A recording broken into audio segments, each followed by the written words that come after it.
Hello students of class 11. We have already started the chapter Macbeth. Macbeth is a brave general. Macbeth and Banquo are two Scottish generals who have won, who have been successful in the war. While coming back, they meet the three witches. The three witches make three predictions about Macbeth, and also they make some predictions about Banquo, and then they vanish in the air. While they stood there pondering on the strangeness of this adventure, there arrived certain envoys from the king, who were empowered to confer upon Macbeth the title of the Thane of Cawdor.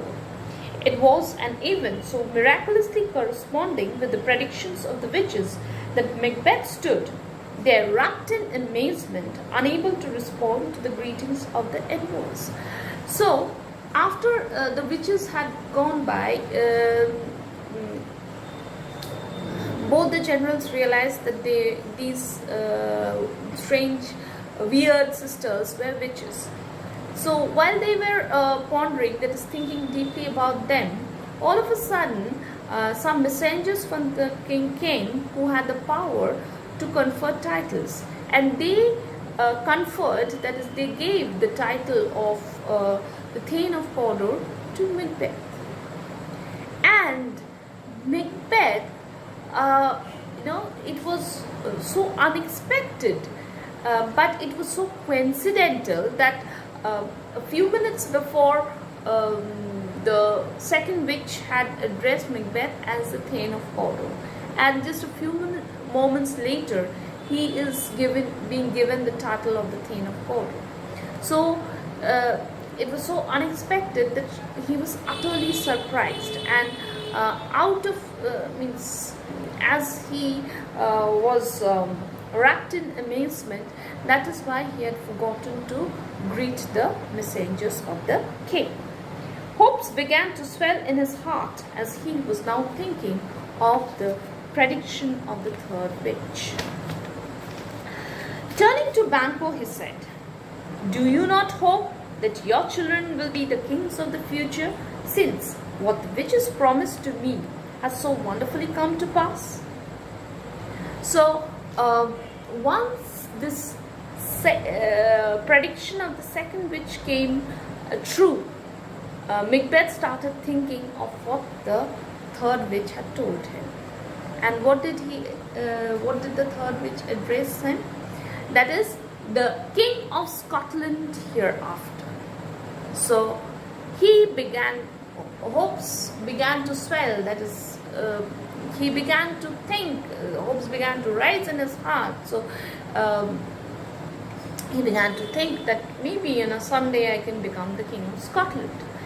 And then he turned towards Banquo and said that, are you not happy, are you not hopeful, that the predictions that the witches made about you will also come true, and that your future sons will become the King of Scotland? Why? Because, see, they made a prediction about me, and very soon it has come to be true. Wonderfully come to pass means has come to be true. So don't you think that yours will come to be true too? But Banquo, we find, is a more mature person, and he actually warns Macbeth against these prophecies made by the witches. And he says that yes, these predictions might enkindle, that is raise a hope in your heart to make these prophecies true. But what happens is that they are ministers of darkness. That is, they are not creatures who should be taken into consideration, or who should be given importance. Why? Because they misguide people. They misguide, and they tell us truths in little things. That is, we'll see at the end of the chapter, even Macbeth agrees that they tell you half truths and betray us into deeds of greatest consequences, that they misguide us and make us commit, such heinous crimes, which are, beyond words. However, the prophecies of the witches had sunk too deep in the mind of Macbeth. That is, Macbeth had been greatly influenced by the predictions made by the witches. He told his wife about the predictions of the three witches and also its partial accomplishment. Lady Macbeth was an extremely ambitious woman. She spurred on the reluctant purpose of Macbeth, who felt compunction at the thought of blood. She did not cease to represent the murder of the king as a step absolutely necessary to the fulfillment of the flattering prophecies.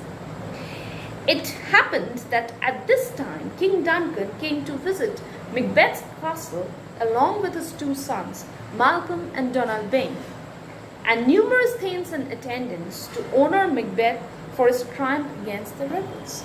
So, Macbeth had been greatly influenced by the words of the witches. So, he just went ahead, told his wife, and his wife, Lady Macbeth, was even more ambitious than Macbeth. And Lady Macbeth became completely determined that the only way to fulfill the prophecy of the third witch was to kill King Duncan. But Macbeth was very much against this murder. Felt compunction, the meaning is given in your book, that is sort of guilt, okay, which, withholds you from doing anything wrong. That is, he hates even at the thought of it. But Lady Macbeth said that that is the only way by which this can be fulfilled. And an opportunity came to them when Duncan himself visited the castle of Macbeth with his two sons, Malcolm and Donalbain. Inverness, the castle of Macbeth, was presently situated on the hill, and the air about it was sweet and wholesome. The nests that the swallows or the merlets had built under all the jutting friezes and the buttresses of the building.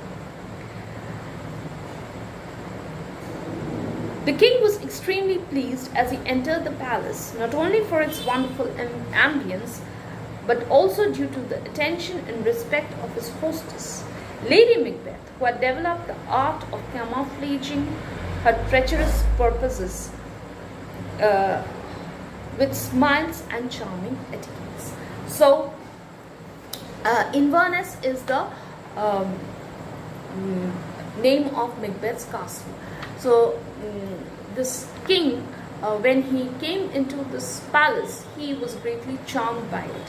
Why? Because it had a very serene atmosphere, beautiful ambience, with birds like swallows and marlets who have built nests in the jutting friezes. That is, the projections of the buildings in that way. And not only that, he was also impressed by the way Lady Macbeth, treated him. And Lady Macbeth very tactfully, concealed. Camouflage means she concealed her real intentions through her and treacherous purposes, that is her evil purposes, through her smiles. So we stop here today. We'll do the rest of it in the next class. Thank you.